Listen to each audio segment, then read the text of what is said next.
প্রশ্ন করল, মানুষের জীবনে আইডিয়া আদর্শ না থাকলেই যে তার বাঁচাবাড়া বিপন্ন হবে তার মানে কি? উত্তর হল, জীব কৃষ্ণের নিত্য দাস যবে ভুলি গেলা, মায়া পিশাচি তার গলে দড়ি দিলা। মানুষ যদি ভগবানের বাঁধনে বাঁধা না থাকে তাহলে শয়তানের বাঁধনে বাধা পড়বেই, যে কোন না কোন রকমে। শয়তান আবার অনেক সময় ধর্মের মুখোশ পরে আসে।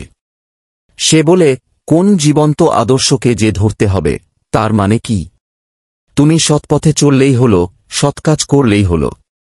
এই যুক্তি মানুষের বেশ ভালো লাগে, মানুষ তাতেই সায় দিয়ে চলে। কিন্তু ওই ফাঁক দিয়েই প্রবৃত্তি তার রকমারি কারসাজি চালায় মানুষের সঙ্গে। মজা এমনি যে মানুষ ওই অবস্থায় প্রবৃত্তি অভিভূতিকে প্রবৃত্তি অভিভূতি বলেই চিনতে পারে না। চিনবে কি করে? সে যে তৎসারূপ্য লাভ করে তাতেই গুলিয়ে আছে। তাই সর্বশাস্ত্র বলছে প্রেরিত পুরুষে শরণাগতির কথা। গীতায় আছে, সর্বধর্মান পরিত্যজ্য মামেকং শরণং ব্রজ। অহং তাং সর্বপাপেভ্য মোক্ষয়িষ্যামি মা সূচক। বাইবেলে আছে, I am the way, the truth, the goal, none can come to the father but by me. বৈষ্ণব শাস্ত্রে আছে, শ্রীকৃষ্ণের যতেক লীলা সর্বোত্তম নরলীলা, নরব্য তাঁহার স্বরূপ, গোপবেশ বেণুকর। নবকিশোর নটবর, নরলীলার হয় অনুরূপ। চণ্ডীদাস বলেছেন, শুন হে মানুষ ভাই, সবার উপরে মানুষ সত্য, তাহার উপরে নাই। বৌদ্ধদের আছে বুদ্ধং শরণং গচ্ছামি, ধর্মং শরণং গচ্ছামি, সংঘং শরণং গচ্ছামি। তাই গোড়ার কথাটা ওই। আর এই যে আদর্শের নির্বাচন, তাতে সব সময় লক্ষ্য রাখতে হবে তিনি পূর্ববর্তীতে নতি রেখে সব পরিপূরণ সহ চলেছেন কিনা। তেমনতর সর্ববৈশিষ্ট্যের মহাপরিপূরণকারী মানুষকে অবলম্বন করেই সমগ্র জনমণ্ডলী সংহত হয়ে ওঠে। ব্যষ্টি ও সমষ্টি জীবনে তখন ধম্ম, অর্থ, কাম, মোক্ষ উপচে ওঠে, অভাব বা খাকতি বলে কিছু থাকে না। আদর্শকে অবলম্বন করে চলা অত্যন্ত স্বাভাবিক এবং সহজ, অন্যরকম চলাই বরং কঠিন, তাতে কষ্ট অনেক বেশি। তবু মানুষ কষ্ট করে বিপথে চলে, কারণ পরিবেশটা অনেকখানি গোলমেলে হয়ে গেছে, বিকৃত বুদ্ধির বড় ছড়াছড়ি।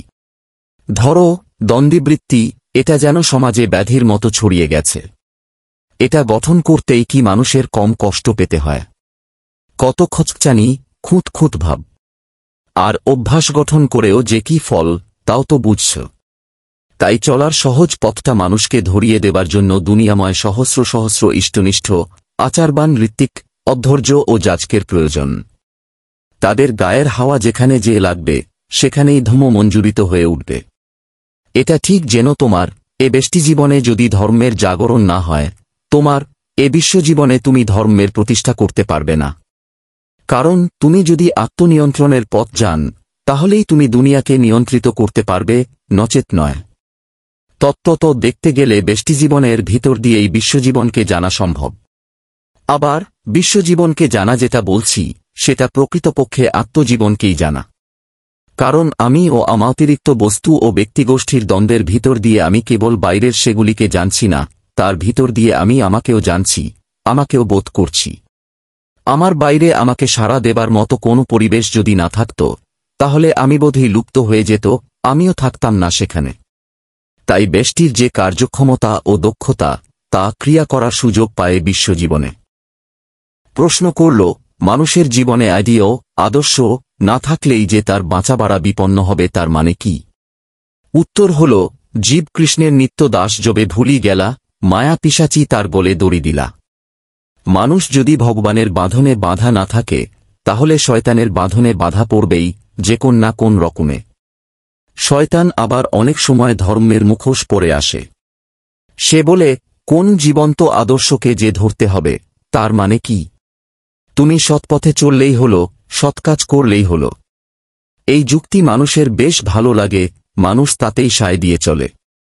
কিন্তু ওই ফাঁক দিয়েই প্রবৃত্তি তার রকমারি কারসাজি চালায় মানুষের সঙ্গে। মজা এমনি যে মানুষ ওই অবস্থায় প্রবৃত্তি অভিভূতিকে প্রবৃত্তি অভিভূতি বলেই চিনতে পারে না। চিনবে কি করে? সে যে তৎসারূপ্য লাভ করে তাতেই গুলিয়ে আছে। তাই সর্বশাস্ত্র বলছে প্রেরিত পুরুষে শরণাগতির কথা। গীতায় আছে, সর্বধর্মান পরিত্যজ্য মামেকং শরণং ব্রজ। অহং তাং সর্বপাপেভ্য মোক্ষয়িষ্যামি মা সূচক। বাইবেলে আছে, I am the way, the truth, the goal, none can come to the father but by me. বৈষ্ণব শাস্ত্রে আছে শ্রীকৃষ্ণের যতেক লীলা সর্বোত্তম নরলীলা, নরব্য তাঁহার স্বরূপ, গোপবেশ বেণুকর। নবকিশোর নটবর, নরলীলার হয় অনুরূপ।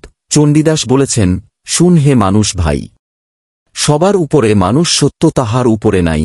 বৌদ্ধদের আছে বুদ্ধং শরণং গচ্ছামি, ধর্মং শরণং গচ্ছামি, সংঘং শরণং গচ্ছামি। তাই গোড়ার কথাটা ওই। আর এই যে আদর্শের নির্বাচন, তাতে সব সময় লক্ষ্য রাখতে হবে তিনি পূর্ববর্তীতে নতি রেখে সব পরিপূরণ সহ চলেছেন কিনা। তেমনতর সর্ববৈশিষ্ট্যের মহাপরিপূরণকারী মানুষকে অবলম্বন করেই সমগ্র জনমণ্ডলী সংহত হয়ে ওঠে। ব্যষ্টি ও সমষ্টি জীবনে তখন ধম্ম, অর্থ, কাম, মোক্ষ উপচে ওঠে, অভাব বা খাকতি বলে কিছু থাকে না। আদর্শকে অবলম্বন করে চলা অত্যন্ত স্বাভাবিক এবং সহজ, অন্যরকম চলাই বরং কঠিন, তাতে কষ্ট অনেক বেশি। তবু মানুষ কষ্ট করে বিপথে চলে, কারণ পরিবেশটা অনেকখানি গোলমেলে হয়ে গেছে, বিকৃত বুদ্ধির বড় ছড়াছড়ি। ধরো, দ্বন্দ্ববৃত্তি, এটা যেন সমাজে ব্যাধির মতো ছড়িয়ে গেছে। এটা গঠন করতেই কি মানুষের কম কষ্ট পেতে হয়?